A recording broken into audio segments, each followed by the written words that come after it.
अस्सलाम वालेकुम जी। तो क्या हाल चाल है आप सबके। उम्मीद है कि आप सब ठीक ठाक होंगे, खुशबाश होंगे और अपने अपने घरों में खैर खैरियत के साथ होंगे। तो चलिए जी, यहाँ पर मैं लेकर आई हूँ एक बहुत ही मज़ेदार सा देगी चिकन कोरमा। और यकीन जानिए कि एक दफ़ा अगर आप लोगों ने इस रेसिपी से बनाया तो हमेशा आप लोग यही रेसिपी अपनाना चाहेंगे। तो चलिए जी, बनाना स्टार्ट करते हैं। मेरे पास है 5 केजी चिकन।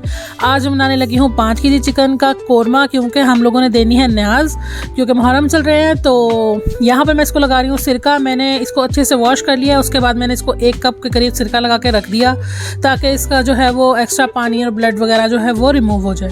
यहाँ पे मैंने कढ़ाई ले ली है और उसके अंदर मैंने घी डाल दिया है। ऑयल नहीं डाला, घी डाला है। और घी में तकरीबन आधे से पौना केजी यूज़ किया है। ठीक है जी। तो यहाँ पर मैं ले ली है प्याज। इसको मैंने कटर से अच्छे से काट लिया ताकि इवनली कट हो जाए। अगर हाथ से मैं काटती तो सही से ना कट हो पाती। प्याज मैंने ली है तकरीबन जी 1.5 किलो। ठीक है जी, प्याज मैंने ली 1.5 किलो। और उसके बाद मैंने छिलके वगैरह उतारे तो समझ लेंगे 1.25 केजी के करीब रह गई होगी। उसको मैंने घी के अंदर डाल दिया है और अच्छा सा मैं इसको फ्राई कर लूँगी, और अच्छे से फ्राई करूँगी ताकि ये चारों तरफ से गोल्डन फ्राई हो। ये नहीं कि पहले कहीं से ज़्यादा लाल, कहीं से ज़्यादा लाल और कहीं से काली और कहीं से सफ़ेद करके हमने प्याज नहीं करनी। ठीक है, इवनली इसको लाल कर लेना। देखिए जी, यहाँ पे मैंने निकाल लिया और इसको जग में डाल दिया और उसमें पानी में डाल दिया ताकि मैं इसको अच्छे से ग्राइंड कर लूँ। अच्छा जी, तो प्याज तो मैंने ग्राइंड करके एक साइड पर रख लिया। यहाँ पर उसी ऑयल में जहाँ पे मैंने अभी प्याज फ्राई की थी, उसी के अंदर मैंने चिकन डाल दिया है। और चिकन जो देखें दिखने में वाइट वाइट लग रहा है, क्योंकि सिरके की वजह से इसका एक्स्ट्रा ब्लड और पानी वगैरह जो है वो निकल चुका है। यहाँ पर मैंने जो चिकन डाला है वो आधा भी डाला है, क्योंकि मेरी कढ़ाई ज़रा छोटी है और बल्कि मुझे तो बाद में चेंज भी करनी पड़ जाएगी, क्योंकि मुझे पहले अंदाज़ा नहीं हुआ कि ये एक्स्ट्रा ही छोटी है। देखिए, पहला बैच तो मैंने निकाल लिया। यहाँ पे मैंने ये दूसरा बैच डाला है और अब मैं इसको भी फ्राई कर लूँगी। एक्स्ट्रा फ्राई नहीं करेंगे वरना फिर जो चिकन है वो बहुत ज़्यादा ड्राई हो जाता है अंदर से। देखिए, यहाँ पर भी दूसरा बैच भी फ्राई हो गया है। चलिए जी, तो अब यहाँ पर हम इसका जो है वो मसाला तैयार कर लेते हैं। उसके लिए मैंने यहाँ पर लिया 2 केजी दही। ठीक है, 5 केजी हमारे पास चिकन है, 2 केजी मैंने दही लिए। इसको पहले मैं अच्छा सा फेंट लूँगी ताकि इसके अंदर जो है वो कोई भी लम्स वगैरह ना रहे। ये रहे हमारे मसाले जो हमने इस दही के अंदर अब डालने हैं। ठीक है, और जो मसाला की क्वांटिटी है वो मैंने साइड में मेंशन कर दी है डिस्प्ले पे। आपने अगर नोट करनी है तो यहाँ से आप कर सकते हैं। यहाँ पर मैं डाल रही हूँ काली मिर्चों का पाउडर तकरीबन 1 बड़ा चम्मच। और यहाँ पे मैंने डाला है सूखा धनिया का पाउडर 2 बड़े चम्मच। और यहाँ पे मैंने डाला है क्यूमन ज़ीरा पाउडर 1 टेबल स्पून। हल्दी डाल रही हूँ, ऑप्शनल है, अगर आपने डालनी है तो डालें, नहीं डालनी तो ना डालें। 1 टीस्पून डाला है मैंने। ठीक है, क्योंकि अक्सर लोग कौरमे में दही नहीं डालते, वो हल्दी नहीं डालते। और यहाँ पर मैंने पिसी हुई मिर्चें डाली हैं 2 बड़े चम्मच, और नमक डालें 2 बड़े चम्मच। आपने मिर्च और नमक अगर अपने हिसाब से डालना है तो अपने हिसाब से डाल सकते हैं।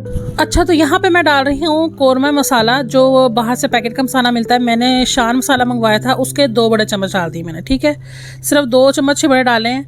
और उसके बाद मैं अच्छे से इसको फेंट लूँगी ताकि ये सारा जो है वो बैटर हमारा यकजान हो जाए।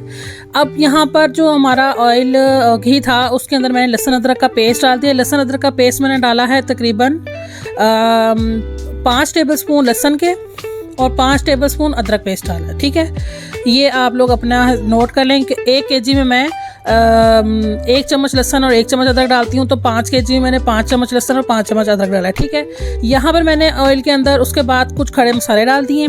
ठीक है, और उसके बाद मैंने इसके अंदर ये हमारा सारा जो दही वाला बैटर है वो डाल दिया। अब इसको अच्छा से मैंने पका लेना है। देखें, ये अब काफ़ी हद तक कम हुआ है, बहुत ज़्यादा भी कम नहीं करना। देखें, यहाँ पे आपको चम्मच से अंदाज़ा हो रहा होगा। तकरीबन 30 से 40% तक अगर पानी दही का खुश्क हो जाए तो इसके बाद हम अपना फ्राई किया हुआ चिकन डाल देंगे इसके अंदर। और अब मुझे देखें अंदाज़ा हो रहा है कि ये मेरा जो कढ़ाई है वो छोटी है, तो मैं इसको अब ट्रांसफ़र करूँगी बड़े पतीले के अंदर। तो बस अब मैं इसको ट्रांसफ़र करने लगी हूँ सारा मसाला। ये देखिए जी, यहाँ पर मैंने बड़ा पतीला अपना निकाल लिया, और निकालना ही पड़ा। वैसे मुझे बड़े पतीले में पकाने से थोड़ी उलझन सी होती है। कढ़ाई में पकाना मुझे आसान लगता है, ज़रा खुला खुला नज़र आता है ना। तो खैर चलिए जी, यहाँ पर मैंने निकाल लिया है। और ये देखें, अब तकरीबन 50% तक पानी खुश्क हो चुका है दही का। अब जो है वो मैं इसको हल्की आंच पर छोड़ दूँगी। इससे चिकन भी अच्छे से गलेगा और मज़ीद अपना पानी छोड़ेगा, और साथ में दही भी अपना पानी जो है वो ड्राई होता रहेगा दही का पानी भी। तो अब देखें काफ़ी हद तक पानी इसका खुशक हो चुका है यहाँ पर देखें। और इस पॉइंट पर मैं इसके अंदर डाल दूँगी हमारी प्याज जो हमने सबसे पहले निकाली थी और मैंने उसको ग्राइंड कर लिया था। यहाँ पर मैंने प्याज डाल दी है, थोड़ा सा पानी का छींटा लगाऊंगी ताकि अच्छे से इसके अंदर मिक्स हो सके। यहाँ पर आपने चम्मच जो है वो सख्ती से बिल्कुल भी नहीं चलाना, बल्कि देखिए चम्मच हटा ही लें आप। और क्योंकि इससे ना अब गोश्त पूरी तरह हमारा गल चुका है, ठीक है, चिकन हमारा अच्छी से गल चुका है। ये देखें इस तरह आप लोगों ने हिला हिला के ना इसको सारे को मिक्स करना है, क्योंकि अगर हमने इसके अंदर ये डोए चलाए ना तो ये बिल्कुल बोटियां जो हैं वो टूट जाएंगी। और देखें बस, और वो भी जो डोई होती है ना वो वाला तो बिल्कुल भी यूज़ ना करें, चपटा चम्मच जो है इससे फिर भी थोड़ी बचत हो जाती है। अब देखें आप कितना अच्छा लग रहा है और बिल्कुल दानेदार सा हमारा कोरमा तैयार हो रहा है कि नहीं। ये देखिए ज़बरदस्त, बहुत ही इतनी अच्छी खुशबू आ रही थी और अभी से इतनी अच्छी खुशबू आ रही थी, जबकि अभी इसके अंदर कुछ स्टेप बाकी हैं। यहाँ पर मैंने मज़ीद थोड़ा पानी डाला क्योंकि मुझे ज़रा थिक लग रहा था और बस मैं थोड़ी देर के लिए इसको छोड़ दूँगी हल्की आंच पे। यहाँ पर हम मसाला जो है वो कोरमा के ऊपर जो छिड़केंगे ना मसाला खुशबूदार, वो तैयार करने लगे। यहाँ पर मैं ले ली है सब्ज़ इलायची, लौंग, काली मिर्च, बड़ी इलायची और जायफल और जावित्री, ठीक है। इसी क्वांटिटी साइड में मेंशन है और बस इसका पेस्ट पाउडर बनाने लगी हूँ मैं। और ये देखें जी, ये जो है ना ये कोरमे का, आप समझ लें कि ये कोरमे का अबू है, ठीक है। जो कोरमे में जान है, जो देगी कोरमे में जान होती है, जो पकवान सेंटर वगैरह यूज़ करते हैं, ये वही चीज़ है, ठीक है। इसके सिर्फ मैंने 3 ड्रॉप्स, 3 कतरे, 3 से 4 कतरे से ज़्यादा नहीं लेना, उसको थोड़े से 2 घुट पानी में आप लोगों ने मिक्स करके इसमें डाल देना। मैंने डाल दिया, ठीक है, वो क्लिप मेरे से मिस हो गया।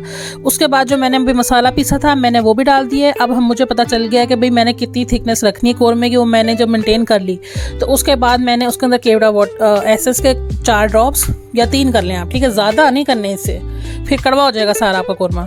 और उसके बाद मैंने मसाला डाला और बस ढक्कन ढक दिया, बस दम लग गया था हल्का सा ताकि वो खुशबू अच्छे से रस बस जाए। और बस ये देखें जी, मैंने अब निकाल लिया है इसको बॉल में। देखें कितना ज़बरदस्त लग रहा है, कितना शानदार लग रहा है। इसकी इतनी अच्छी खुशबू इसमें से आ रही थी क्योंकि एंड में जो हमने केवड़ा एसेंस और साथ में जो होममेड हमने मसाला बना के डाला उसकी वजह से जो है वो इसकी शान जो है ना वो बढ़ जाएगी, सारी रेसिपी को पीछे छोड़ देगी ये रेसिपी। एक दफ़ा आप लोगों ने इस रेसिपी से बना कर देखना है, ठीक है। कोई टमाटर वगैरह का हमने इसके अंदर इस्तेमाल नहीं किया है। जो ऑथेंटिक कोरमा रेसिपी होती है उसके अंदर वैसे भी टमाटरों का इस्तेमाल नहीं होता, सिर्फ दही डलती है और जो बाकी लहसुन अदरक है वो तो होता ही है। तो चलिए जी, वो तो प्रेजेंटेशन हमारी मुकम्मल हो चुकी थी कि मैंने आपको कोरमे की फ़ाइनल लुक दिखा दी थी। यहाँ पर जो है मैं अब हम लोगों ने जो है, क्योंकि वो न्याज के लिए हमने 5 किलो कोरमा बनवाया था तो उसके लिए मैंने यहाँ पर कुछ बटर पेपर निकाल लिए थे, उसके अंदर हम नान लपेटेंगे और साथ में कोरमे को बॉक्सेस में पैक करेंगे। तो यहाँ पर मैं नान लपेट रही हूँ और इसके बाद जो है वो मैंने यहाँ पर देखें कोरमा बॉक्सेस तैयार किए हैं और कितने अच्छे लग रहे हैं। फ़िलहाल जितने तैयार हुए थे मैंने कहा जल्दी से इसका शॉट ले लेती हूँ।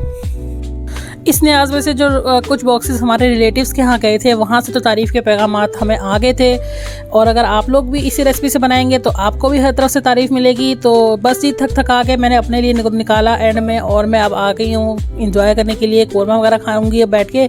तो चलिए जी, मेरी वीडियो यहीं तक थी। अगर आपको अच्छी लगी है तो लाइक करें, ज़्यादा अच्छी लगी है तो फिर सब्सक्राइब भी करके जाइएगा, ठीक है। मिलती हूँ मैं उससे नेक्स्ट किसी वीडियो में नए अच्छे से व्लॉग के साथ। तब तक के लिए मुझे दीजिए इजाज़त, अल्लाह के हवाले।